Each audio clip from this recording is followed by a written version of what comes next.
everyone. Welcome to the Bloop and a Blast podcast with myself, Justin Casuccio, and my co-host, Luke Scott, my A1 from day one. We're going to be talking about your favorite players in Major League Baseball. So with that, I'm going to kick it over to my co-host, Luke. And Luke, how's the Northwest treating you?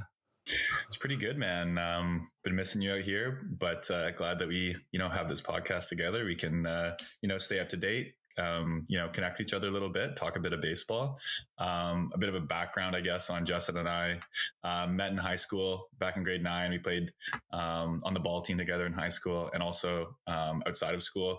So definitely a lot of our friendship have revolved around baseball, and we're in the same fantasy keeper league together, going on, I think, 5 years now.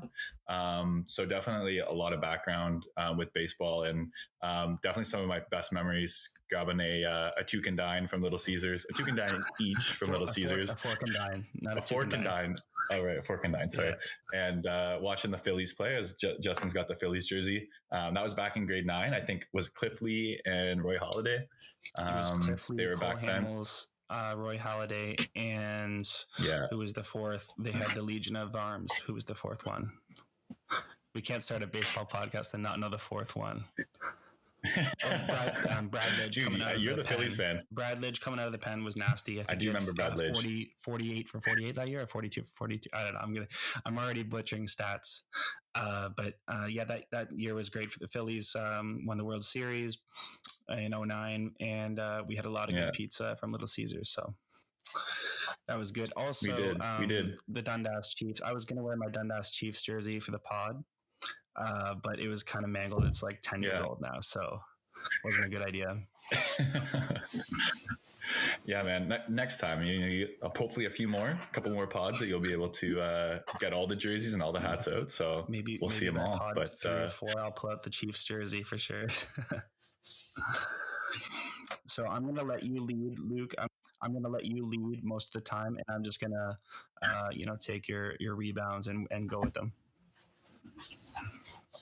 Take my rebounds. I like that. All right. I definitely excited for the season. First of all, first games are starting tomorrow. So opening day, definitely want to hear a bit of your takes on who you think the best players this year are going to be. And just off the top, just from a fantasy perspective as well, who you think is going to really have a breakout year. Okay, well, I think that's a great question. I think it's important to talk about what league you're playing in. For the league, we just did a draft in a 5x5 categories league with on-base percentage instead of average, and I like that format a lot better. It just obviously shows who the better baseball players are. If you can get on base, if you can draw your walks, then obviously that matters. So I like that we're using that format. If I were to take the first overall pick in a fantasy draft this year, I couldn't go against taking Ronald Acuna Jr.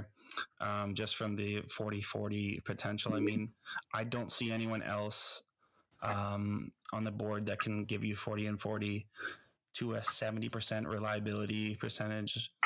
I think he's going to do it. I think what's crazy about Acuna is he holds the bat. Like, they teach you to hold your bat towards the catcher with the knob towards the catcher. He holds it straight, parallel to the ground, and he just generates incredible bat speed. So he's a really good talent, obviously, and I love that Braves lineup. You're talking Albies, you're talking Freeman, you're talking Swanson, you're talking Austin Reilly, who is a young talent that I really am big on. I know you picked him up late in the draft, which was a good call by you. Another one I would have to go with is I'm going to go with an arm, and I have to say Lucas Giolito. I really like Lucas Giolito. I love the run support he's going to get on that White Sox team. I mean, their lineup is stacked. I really love that he pitches against the AL Central all the time. That's a joke of a division. And when you're looking at the post-COVID era of Major League Baseball, a lot of these teams are going to see a lot of opponents, not only from the American League Central, but from the National League Central as well. And that means more pitches thrown to the Brewers, whose lineup is top heavy. The Cardinals, top heavy. Pirates, brutal. The Cubs have a good lineup. And then the fifth team in that division is escaping me right now. But yeah, it's just Lucas Giolito is a stud. And I think that when a pitcher is able to, is a highly touted pitcher is able to go through those struggles early in his career and then find it, he's only 26 years old. He's really coming into his own. So I would say Giolito from the pitching side. How about you? I mean, I think just to go off a bit of what you're saying about Albies, or it's not Albies, but the Braves and Albies and the middle infield that they have with Swanson as well. My hot take would be that Swanson's actually going to be better than Albies this year. I think that he has been trending in the right direction for about 3 years now, and he's also a top prospect of his own, a little bit longer in the making. Number one pick. Yeah, exactly. So, I mean, I really see a lot of potential in the Braves this year, as everyone does. As you said, grabbed Austin Reilly. We do have an OBP league, so probably not the best profile for that type of setting, but you can't really deny the power and the upside that he has there. And it looked like he started to turn it around a little bit at the end of last year. So, anyways, switching over to kind of my hot takes is Christian Yelich. I think he's going to have a bounce back year because he was absolutely terrible. I've had him on my keeper league team for, I think, 3 years now. And he was bad last year. It was painful, honestly, really painful to watch because I kept thinking, oh, maybe he's, 2 for 3. Oh, maybe he's going to break out. Never. Every time he had a couple hits, the next game would just 0 for 4 again. And it just was very unexpected. And I think he's taken too many pitches. I think he's going to be back on. I think he's going to be a top 3 fantasy player this year if he can top 20 steals. So that's from a pitcher side. I would put him up there. From a hitter side. From a pitcher side, I think that someone that no one really is talking about is Luis Castillo. I think Cincinnati, I think they're churning out great pitchers right now. I think they're doing an awesome job. Yeah, the spin rate that they're generating, I think they won. Cincinnati, though. He's trying to get those spin rates down. Well, I don't know. Like the sticky stuff. I think they're doing a great job with not only their starting pitchers, but their bullpen as well. So I think just from that perspective, kind of how the Astros are doing it in years past, where guys were going to Houston and having a lot of success as pitchers, I think Cincinnati's doing something similar. So I think Luis Castillo could probably be, end the year in like a top 20, 25 fantasy player, batters and pitchers as well. So those are the 2 guys I think I'm looking at. That's a great pick. And since there's something about those 2 Ohio teams that just turns out great pitchers. When you look at that staff, they have Sonny Gray, who I like Sonny Gray, but I was looking at him today and I was looking at his baseball reference, and every time this guy has an impressive season, he comes back the next year with like a close to 5 ERA. So there's a lot of question marks in Cincinnati. I like that team a little bit, but not really. I don't like them on defense. Eugenio Suarez is playing short now. I didn't think he was even good at third base. So now how is he going to do at a harder position in the middle infield?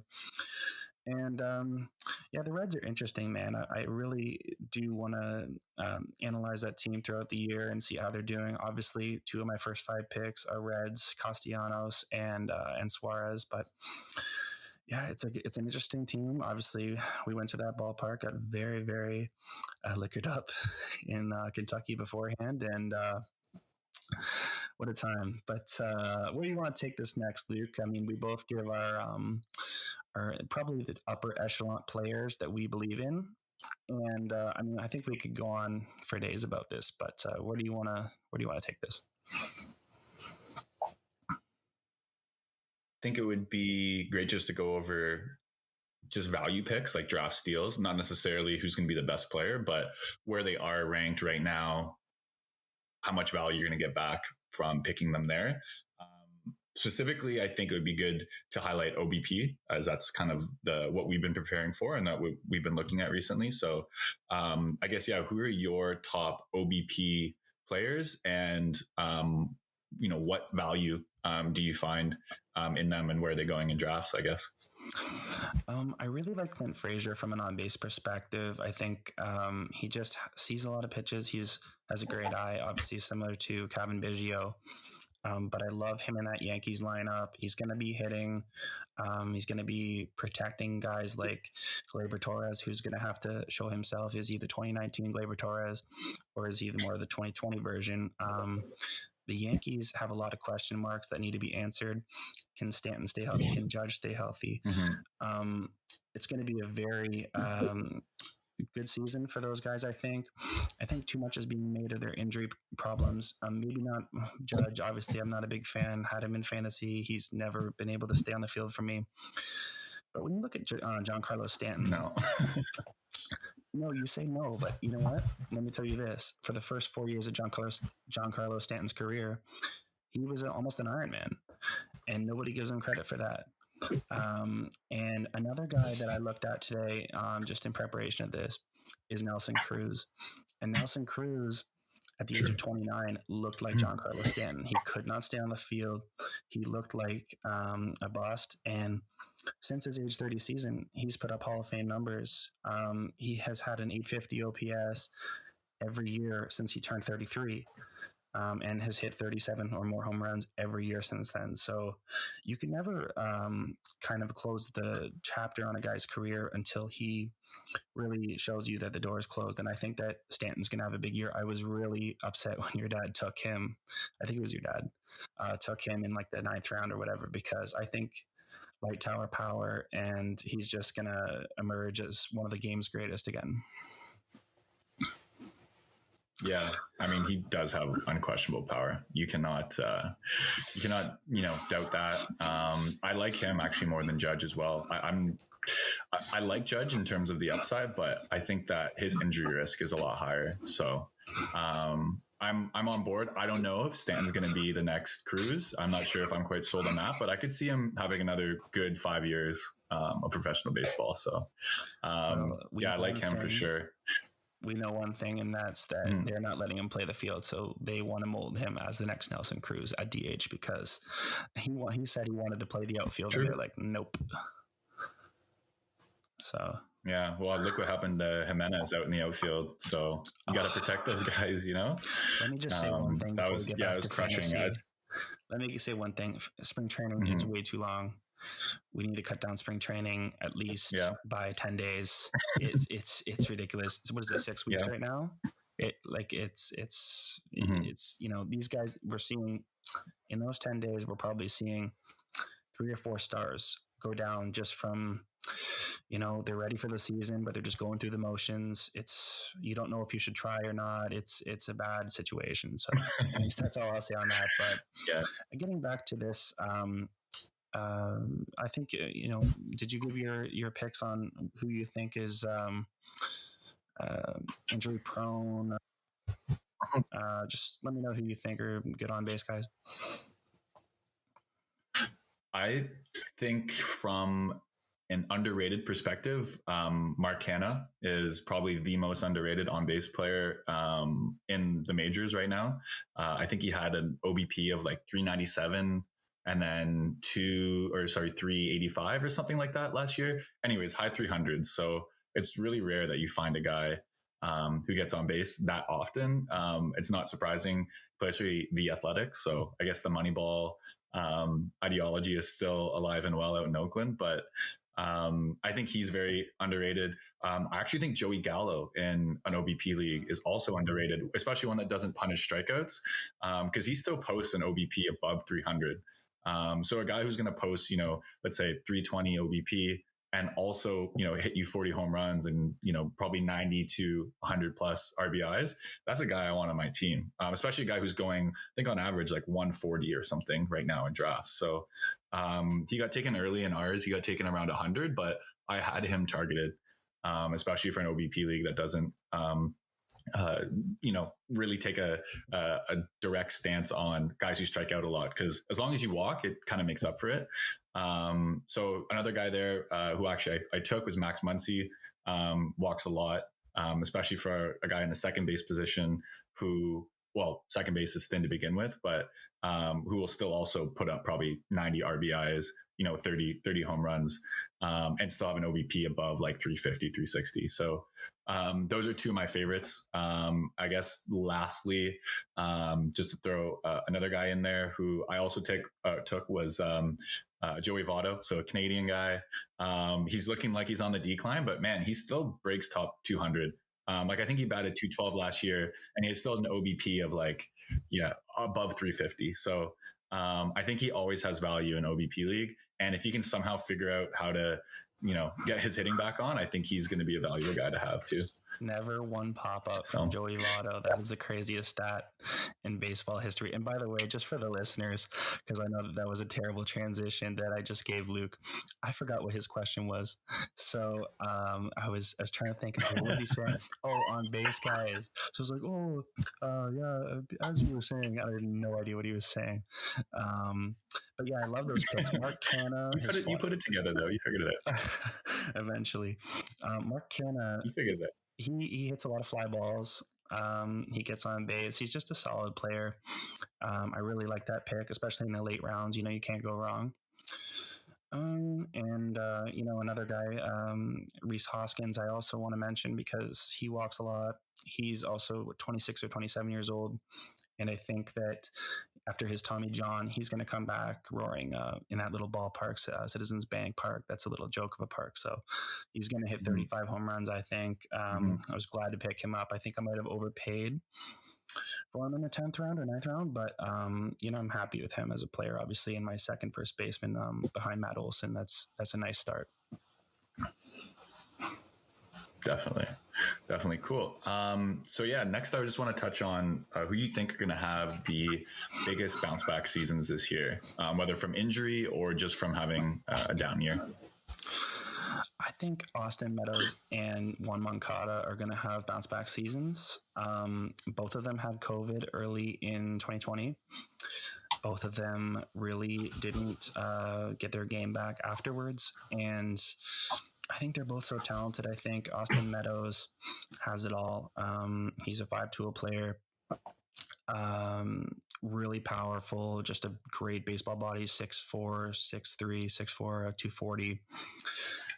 And Moncada, I think Moncada he's being slept on this year. I think people don't remember just because of how many good Latin players the White Sox have in that lineup. He's the one that's forgotten about after Abreu, after Robert, after Jimenez. Then we have Moncada. Like, people can't forget about Moncada. He's going to come back huge this year. So those are my two picks. Another one, trying to think about who the third one was.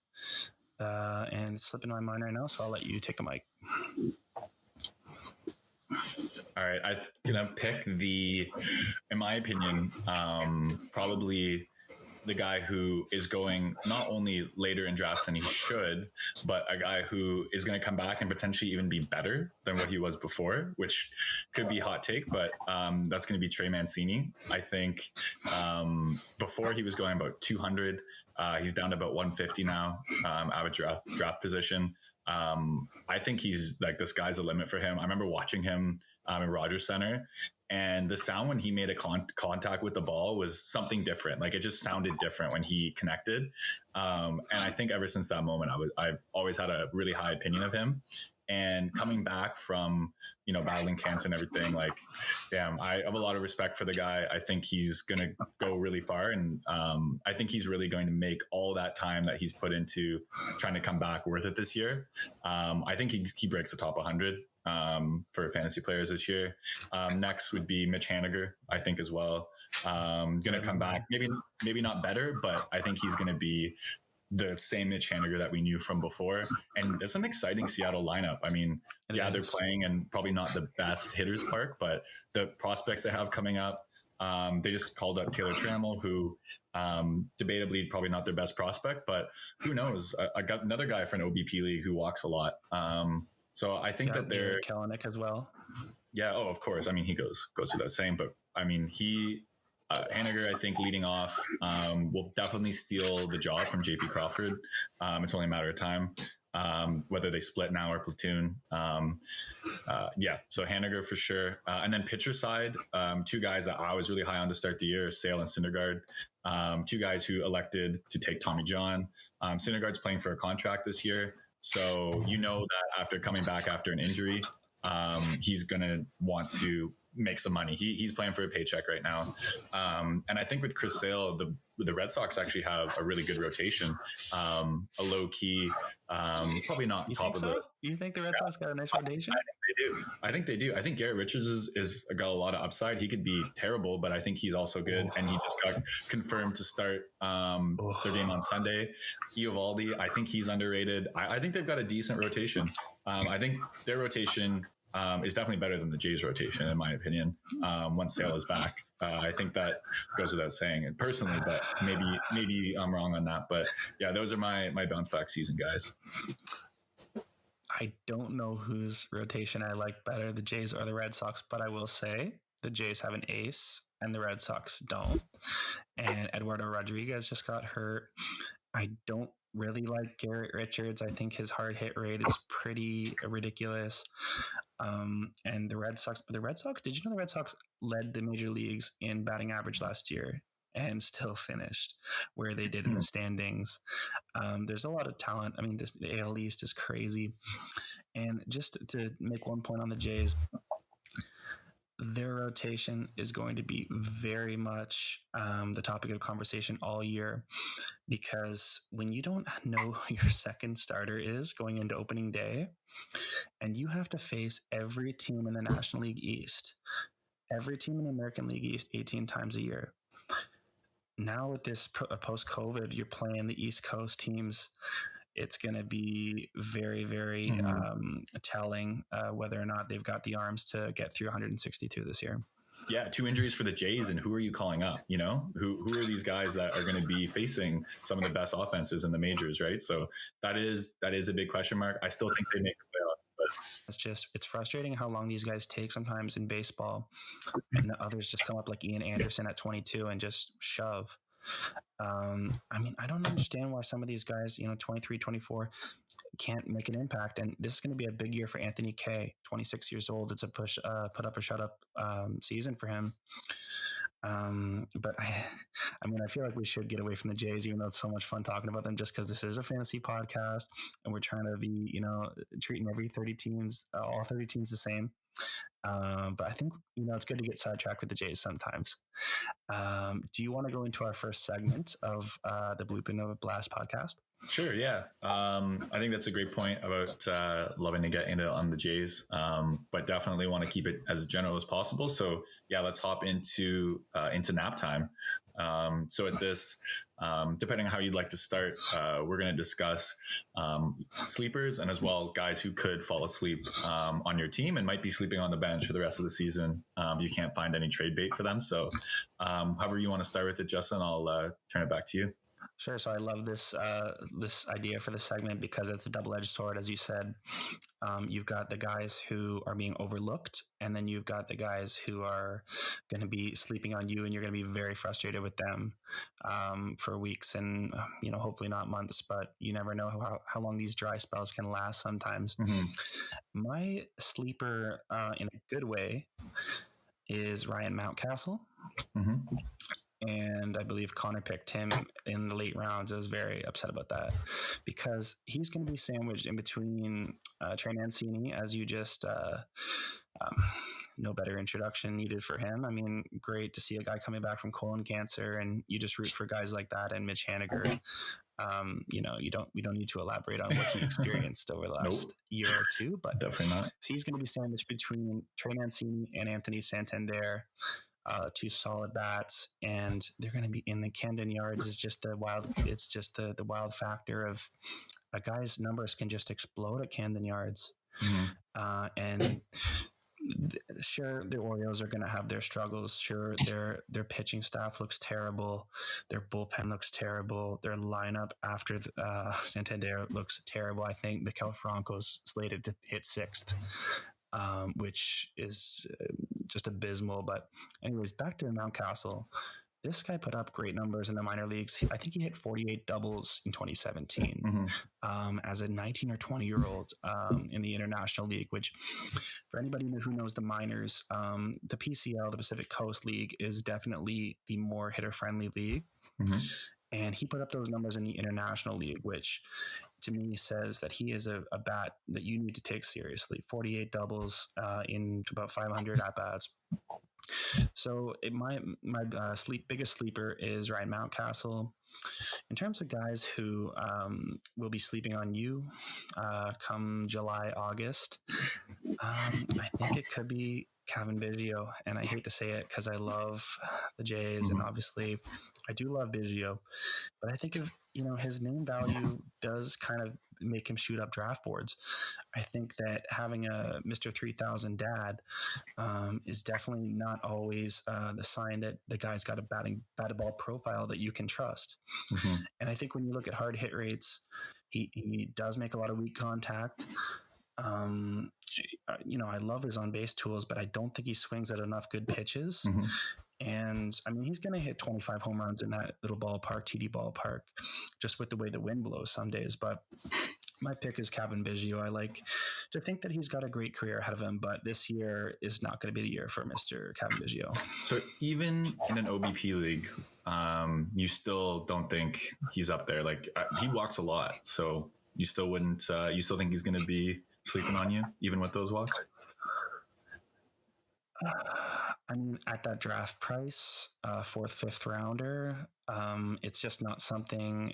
It's a little rich for my blood. I can't pay that kind of price for a guy that I haven't really seen do it all that much. Same with Bo Bichette. I mean, I love the talent with both of those guys, but I want to see it over 162 games. Okay. And another guy that I think will be sleeping on you is Tyler Glasnow, because let me just remind you, anyone who's listening that loves Tyler Glasnow, you love the 100 miles an hour, you love the hair. Does have great hair. A fan favorite of some sorts, but he does have great hair. But he has never. He needs to get that walks per nine way down.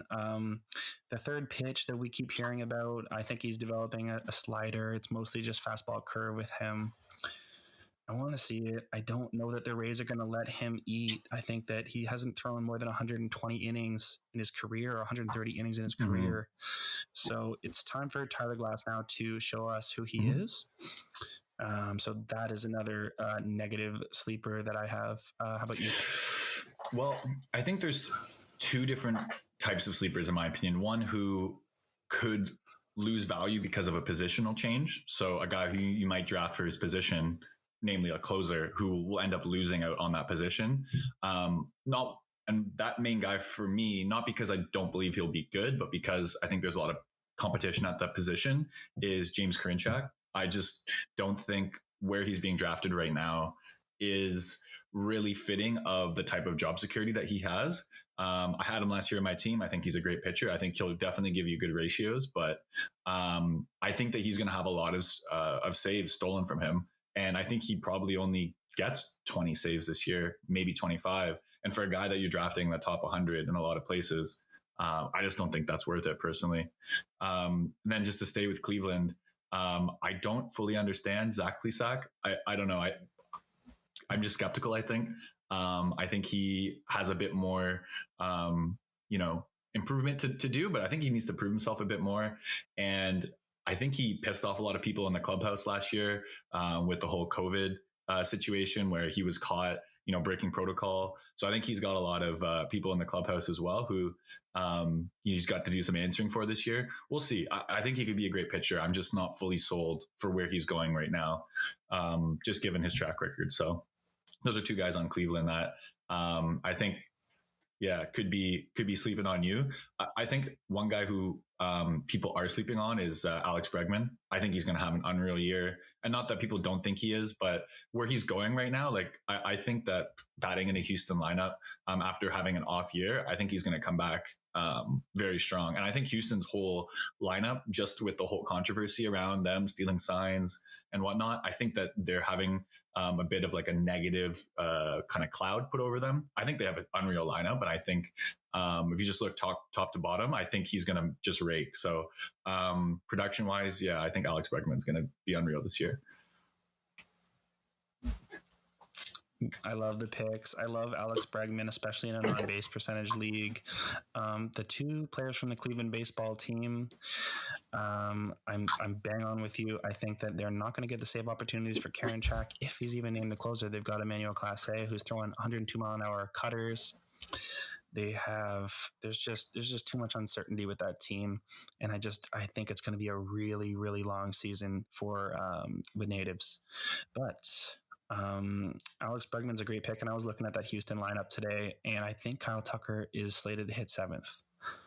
So I don't know how long that's going to last. I think that's absurd. It's behind Yuli Gurriel, but if you look at, now they're getting Alvarez back. Carlos Correa is in a contract year. So yeah, I agree. Houston is they're going to be definitely a threat, but I think obviously losing Springer hurts. So.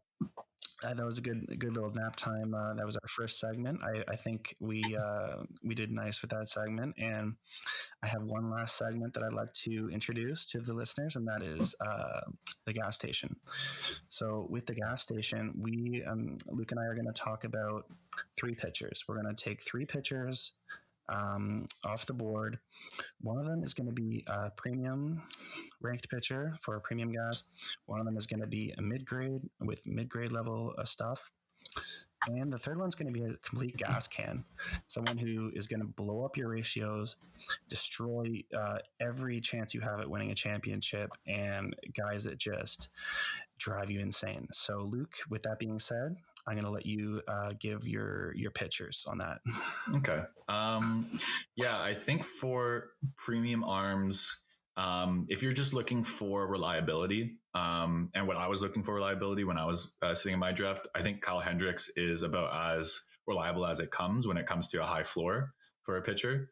So not that he's necessarily premium arm, premium stuff, but just looking for someone, if you're weak on pitching and you just need to lock down a guy who's going to eat up innings. Maybe not, a K artist, maybe not a guy who's going to get a ton of wins. He should still get his fair share. But just a guy who's going to keep your ratios solid. I think Kyle Hendricks is a great guy to have on your squad, just, for reliability's sake. Because of going even earlier than him is Steven Strasburg, who admittedly could be, 50 slots higher in terms of value, but he could also be injured for the rest of the year. So for an early pick like that, I'm just looking for some guy who I can lock in my lineup and forget about it. And I think for me, he's that guy. For a mid-grade type starter, there's a few guys I like here. I think probably, you could argue that any of the big 3 or the new 3 going in Miami right now could be seen as being mid-grade. Sixto, obviously at the top, just with the potential with his velocity. But I'm going to go with a guy that I've been on for a while, and I've just been hoping to put it together, and that's Andrew Heaney. He's had really good numbers in terms of strikeouts. I think that he's not always played on the best team, but I think that actually surprisingly LA might have a decent year this year. For fantasy purposes, like he could be, top 125 player. I'd throw it even out there, and he's going way later than that right now. So that's my mid grade. And then a guy who is an absolute gas can. That's tough. I mean, there's a lot of guys out here who you could probably. It's tough because there's just a lot. There's a lot of dudes who you can be like, oh man. I think just to make one maybe a bit more controversial, I'll go with someone who's maybe a bit more well known and maybe even has like a kind of a really secure job. And that's going to be Lance McCullers. And I know that'll be like wild because people are saying like, whoa, what the heck? Like he's being drafted so high. He first of all, he just got a contract. Second of all, if you see his splits between home and away, it doesn't make any sense. Like this guy, at home, he's a superstar. Anywhere off the road or on the road, he's over, his ERA is over 5. I'm not going to bring up the exact numbers, but it's just wild that he can have such crazy splits for home and away. And at the same time, he's also never pitched a ton of innings in a single year. So from injury standpoint, from a standpoint of just having to pick and choose his matchups, for me, he's a gas can for where he's going.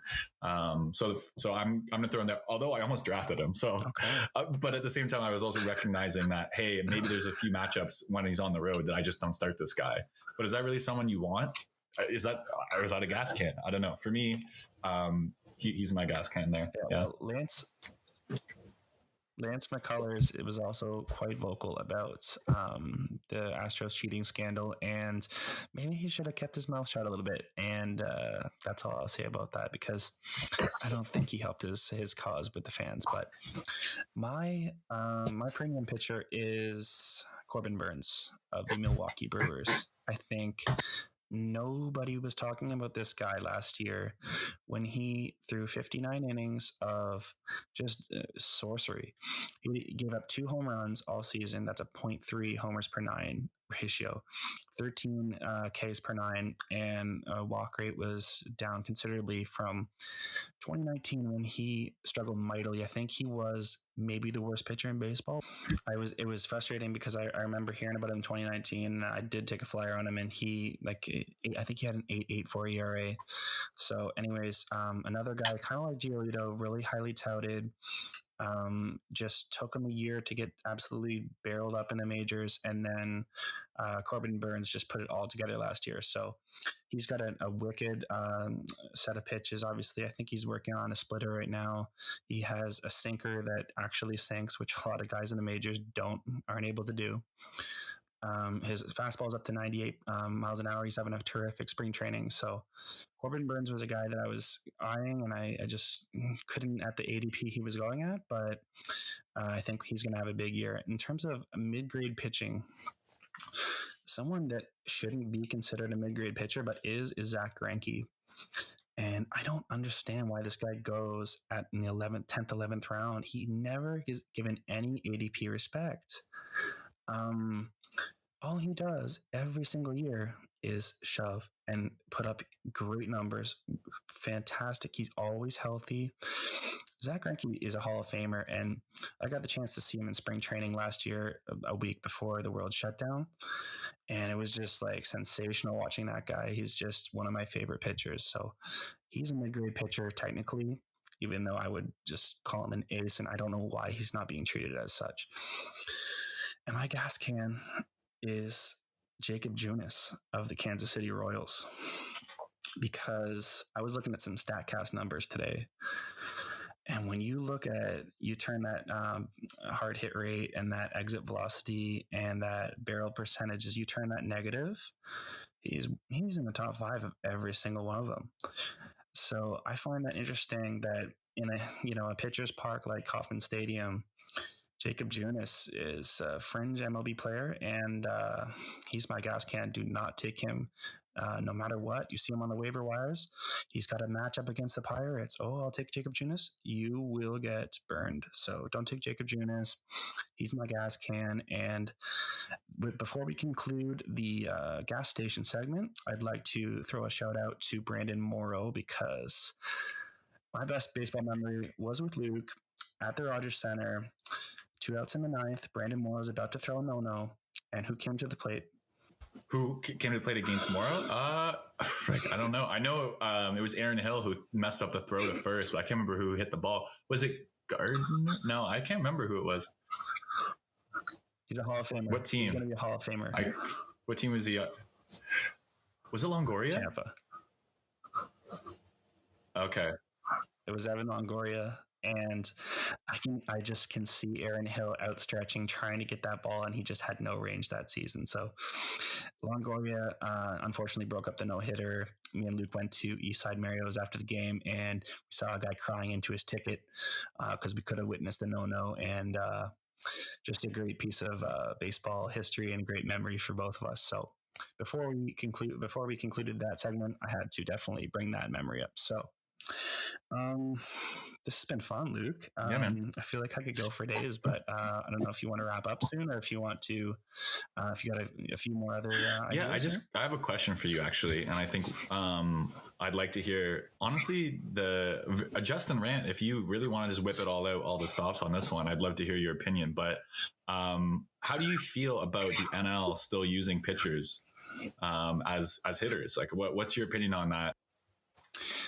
Things need to change. Things need to change because, for a number of reasons, these guys are not professional hitters. They don't know what they're doing. They are getting hurt. They can't run the bases.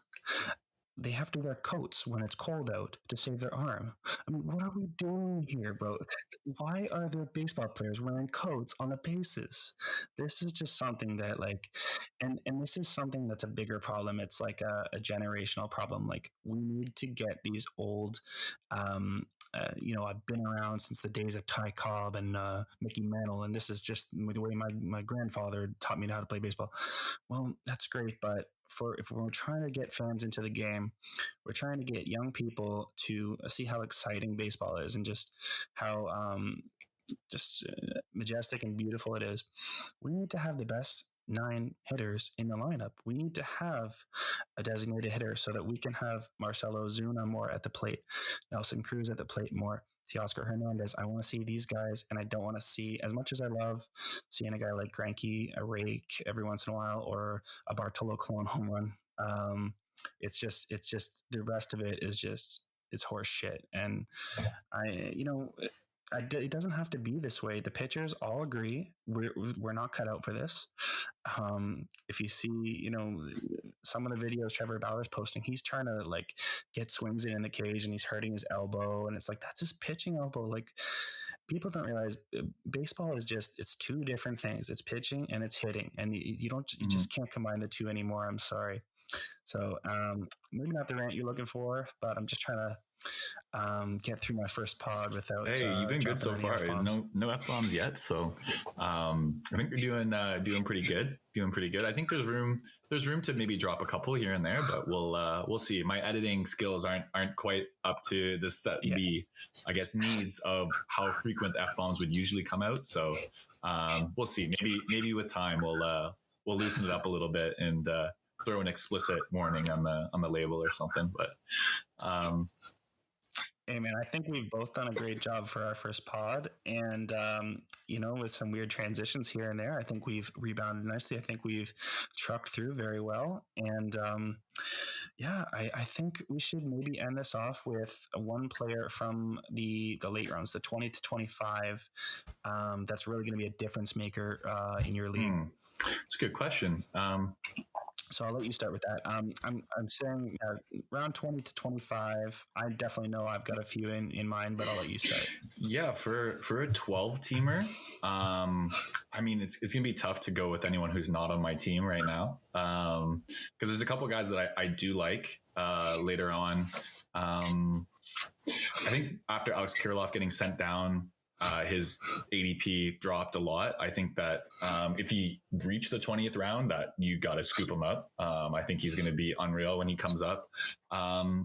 Someone who does have a spot and actually like away for playing time with injury. Someone I picked up is Sam Hilliard. I think, he was so highly touted last year, plays at Cruz Field. He could steal you 20 bags. He could hit 20 home runs, a 2020 guy for where he's going right now. And, an offense that will probably not be the greatest this year on the road, but will still put up decent numbers at home. I think is a guy that I'm on board for. So I think he could be a difference maker, specifically in the speed category, and just his upside, because who knows, if he finds a way to put it together this year, he could bat, 260, 270, while still giving you those counting stats. So I'm on Sam Hilliard this year for a late sleeper. What about you, Justin? I really like both of those picks. And before I get into mine, I'll just kind of share some of my strategy that I've just kind of developed over the last couple of years, and that is to not pay up for relief pitching, because I think you can get some really quality arms out of the bullpen in that 20 to 25th round range. And that was probably my biggest regret in the draft, to be honest, was taking Chapman in the 9th round. And everyone is mesmerized by Aroldis Chapman, and everyone's kind of intimidated by him too. So it's kind of that intimidation factor that attracts you to Chapman. But I kind of, I just can't pay that kind of price for relief pitching, usually. But this year there were a lot of nice arms later in the draft. Looking at guys like Emilio Pagan, I think he's a dark horse to get save opportunities for a really good Padres team. Who else do we have here? I got Melanson, because Melanson always seems to find himself in closer roles. But in terms of higher upside guys, I would definitely say Yusei Kikuchi could do big things for the Seattle Mariners. He spent a lot of time out in Seattle at Driveline Baseball over the winter, just working on different stuff. And the underlying metrics for Kikuchi last year were very impressive, and it didn't necessarily show up in his stats. I think he had the lowest amount of run support last year. So Kikuchi is a guy that I'm interested in, and I took a flyer on him late. So we'll see how it goes. Another guy, obviously, that I'm interested in seeing how he does. Like you said, Noah Syndergaard. It looks like he's going to be back in June or July, which if you can get a number 2 starting pitcher, with 2 or 3 months left in the fantasy season, that's obviously something that you can't pass up on. So props to you for getting him. Props to you for getting Sale. And I just saw today that you got Casey Mize, I think, with your last pick. So 3 quality steals late in the draft that you should be commended for. Cheers. No, I appreciate that. And actually, I had a flashback when you brought up Aroldis Chapman. I remember when he was pitching, we were in Cincinnati on that same road trip, and he came out, and he, even for warm-ups, and the ball hit the glove. I remember just looking at you and thinking, oh my gosh, this guy, I don't understand. He's like, he defies the laws of nature somehow. Like, how do you throw a ball that hard? And it was obviously major league pitching before he was out there. Like, there were still other relievers throwing 95, but there was something about his 99, his 100 mile an hour fastball that just looked different, man. Like, it just hit different. So, I don't know. I think it's because he hides it too, as from the left side, he hides it really well, and you never know where it's going to go. So you see it at the last second, it's coming for your head at the last second, and that's what makes him so scary. But yeah, that was a great day, and it was hot as hell that day too. So probably a little extra zip on his fasty that day. Cool, man. Well, I've, really enjoyed just talking there with you. Love baseball, love just kind of going over the season that's going to be had, because I'm so excited. I've been waiting for tomorrow for a long time, especially obviously with COVID, not a lot going on. So just like looking forward to things is something that I think is really great to help you kind of get through those sort of less than ideal times. So been looking forward to it for a while. I'm stoked to see how the first week plays out, and check in with you hopefully soon about how things are going, and a couple more hot takes from Justin. I promise the next pod, the hot takes will be much hotter than tonight. Tonight I was trying to get my feet wet with this, and I think I really enjoyed it. And I love chopping it up with you, talking baseball. And opening day is just so exciting, man. There's so much optimism in the air. Every team feels like they've got a shot, and I'll be watching a lot of baseball tomorrow and for the next 6 months. So this was great, man. Thanks for, this was an idea that Luke just threw out there into the ether maybe 3 or 4 days ago, and we made it happen. And I'm couldn't be happier that we got podcast 1 in the books. If that's all it ever comes to, then we had one hell of a podcast, but I think we'll be back for a few more. Cheers, man. Yeah, sounds good. Yeah, that's been Bloop and a Blast podcast. I hope everyone had a bloop and a blast. Take care, everybody. I was waiting for it. Nailed it.